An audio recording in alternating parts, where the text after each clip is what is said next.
La entrevista empresarial.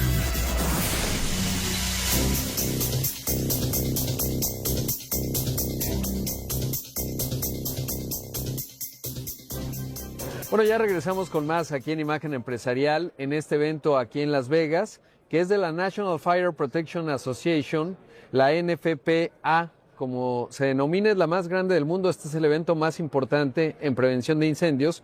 Y está conmigo en esta transmisión Eurídice Ibarlucea. Ella es la Manager International Business Development de México, de la NFPA, que recientemente asumió apenas en octubre. Gracias por la entrevista. Gracias a ti por el espacio. ¿Cómo explicar a México cuál es la National Fire Prevention Association? ¿Qué significa y sobre todo qué tamaño tiene y cómo entenderla? The NFPA es la National Fire Protection Association y es una asociación sin fines de lucro autofinanciada que su propósito es administrar el conocimiento.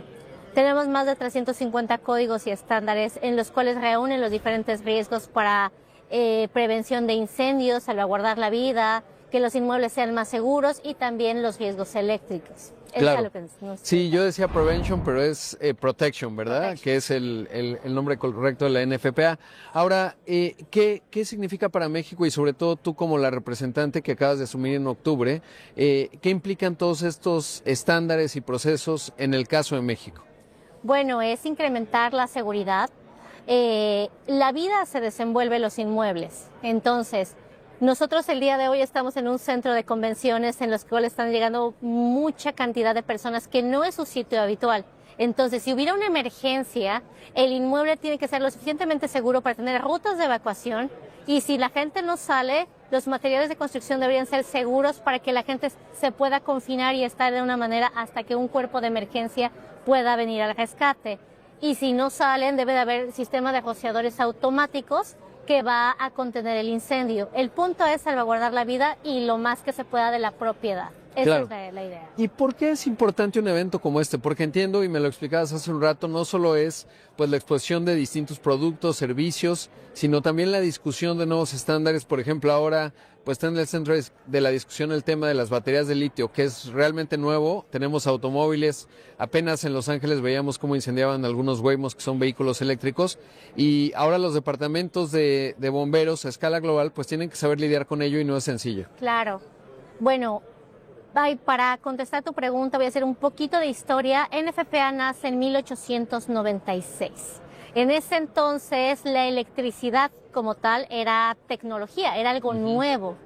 Pero junto con la electricidad, el cómo la instalamos, el cómo la llevamos a nuestros inmuebles era un problema porque no había reglas, no había un manual, no había una regulación como tal que nos dijera cómo ponerla para evitar accidentes de incendio. Y lo que estamos viviendo el día de hoy es algo muy parecido, ¿no?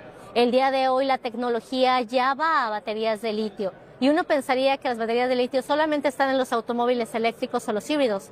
Las baterías de litio están en tu teléfono, en un scooter, que es para niños, ¿no? Que son juguetes. Metemos el riesgo a nuestra casa. Nosotros no permitimos que cualquier persona entre a nuestra casa. ¿Por qué permitimos que entre algo que no ha sido aprobado, que no ha sido testeado, por así decirlo, y que no sabemos cómo manejarlo? Si yo lo conecto mal, si yo lo sobrecargo o lo manejo de una manera incorrecta o tengo los desechos de una manera incorrecta, es un riesgo, porque el riesgo es de incendio. Claro. Y el litio en específico no se apaga. Entonces, aunque tú le eches, el día de hoy no hay una tecnología como tal probada que sea o que garantice que vamos a tener seguro este tipo de tecnología. Hoy se están desarrollando los códigos para evitar ese tipo de cosas y que no suceda. Claro, y es bien importante. Apenas veíamos, por ejemplo, uno no se da cuenta de lo importante que es en la vida cotidiana, desde aviones, que lo vimos hace unos años, que era un riesgo importante, pero sobre todo, pues algo que está de manera transversal en muchas actividades de la economía y en nuestra vida cotidiana. Ahora, ¿cómo dirías que está México? Sobre todo a la espalda tenemos a Sparky, que busca socializar, digamos, toda esta prevención de incendios, y me parece que por la historia de Estados Unidos, que son muchas construcciones de madera, cuando fue el terremoto de San Francisco el siglo antepasado, pues eso generó huellas, generó huellas profundas. ¿Qué hay de la cultura de prevención antiincendios en México y sobre todo en el papel que tú encabezas, cómo impulsarla? La seguridad la hacemos todos. Por supuesto que hay una parte de gobierno, que son los que llevan nuestras regulaciones. Hay una parte de iniciativa privada que tienen que tener los inmuebles y la forma de hacer las cosas, la manufactura o la distribución de manera segura. Por supuesto que también está la parte de los instaladores y de los integradores, que también tienen que llevar una cierta capacitación técnica en base a la seguridad. Pero sobre todo, en mi opinión, y como bien mencionas, Sparky, la seguridad la hacemos todos. Si cada persona fuera responsable de su seguridad, sería mucho más fácil llevar seguridad a los inmuebles a todo el mundo, ¿no? Un público informado.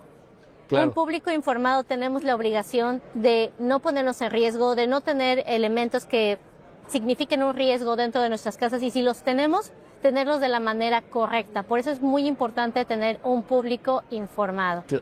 Y esto nos va a llevar a todo un ecosistema de seguridad que todas las partes van a hacer lo suyo para poder mantener seguros nuestros inmuebles. Ahora, este programa de radio lo escuchan muchos hombres y mujeres tomadores de decisiones en empresas, sobre todo. ¿Qué tendrían que tener visible el líder de una empresa en términos de esta prevención? Porque tiene que haber comités de protección civil en términos de que sepamos, por ejemplo, los empleados qué hacer en caso de un incendio, pero también, pues, cuáles son esos criterios y medidas que hay que tomar, dependiendo, obvio, la naturaleza de la operación de cualquier compañía. Lo primero es identificar los materiales y los equipos que metemos a nuestra casa o que metemos a nuestras oficinas o que metemos a nuestra industria. Por supuesto que siempre va a haber el material más barato. Siempre va a estar el cable más barato, la alfombra más barata, el material de construcción más barato, siempre lo va a haber. Y al haber este tipo de circunstancias es ¿por qué es más barato? ¿De qué está hecho? ¿Cómo está conformado? ¿Qué certificaciones tienes? ¿Con qué cumple? Porque el más barato también puede llegar a tener un riesgo implícito en nuestros hogares o en nuestra industria.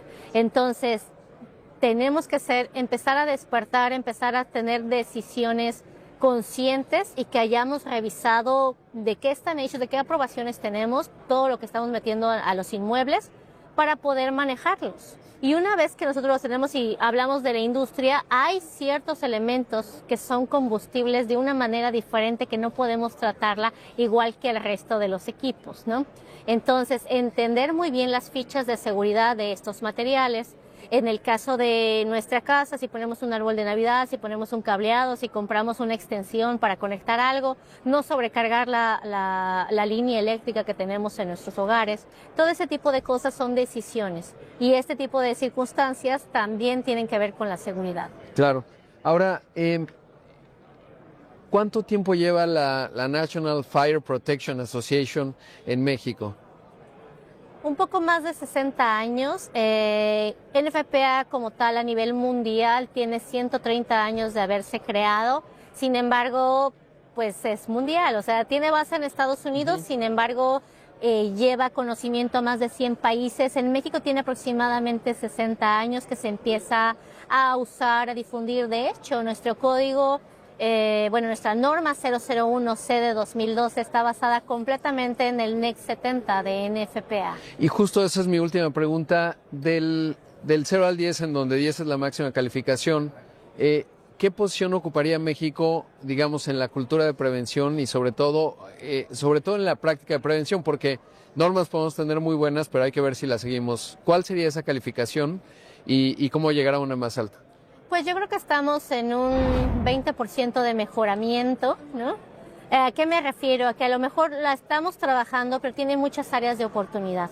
Y la principal área de oportunidad es la actualización, ¿no? Porque las tenemos, pero son muy antiguas, están con tecnología que el día de hoy ni siquiera es un reto como tal. Entonces, en ese entendido, debemos de ser, si somos profesionales, empujar y levantar la voz y pedir que se actualicen las normativas. En el caso de que somos industria o que somos dueños, debemos de exigir el cumplimiento de las normas y cumplir con también. En el caso de un público informado, estar en inmuebles, comprar una casa que tenga rutas de evacuación, que tenga extintores, que tenga estaciones de mangueras. Si no tiene estaciones de mangueras, porque tiene rociadores automáticos. Entonces, estar un poquito más conscientes de lo que se necesita en temas de seguridad. Claro. En nuestro país no hay universidades que tengan una profesión como tal de protección contra incendio. Eso es un área de oportunidad porque normalmente nos fijamos en la electricidad, el agua, el aire acondicionado, Claro. pero el sistema contra incendio no es así. Por supuesto, pues Eurídice, muchísimas gracias por esta entrevista. Iván Lucea, Manager Director International Business Development de la NFPA, muchas gracias. Claramente Sparky es un éxito, se han parado muchos a tomarse foto y ojalá que esto siga avanzando en México. Gracias. Sí, si me permites dar un último mensaje, la próxima semana vamos a estar en Expo Seguridad del 24 al 26 de junio y hay varias conferencias alrededor de estos temas. En Ciudad de México. En Ciudad de México, en Ah. el centro Citibanamex. Muchas gracias por la Gracias. entrevista. Vamos a hacer un corte, esto es Imagen Empresarial, volvemos.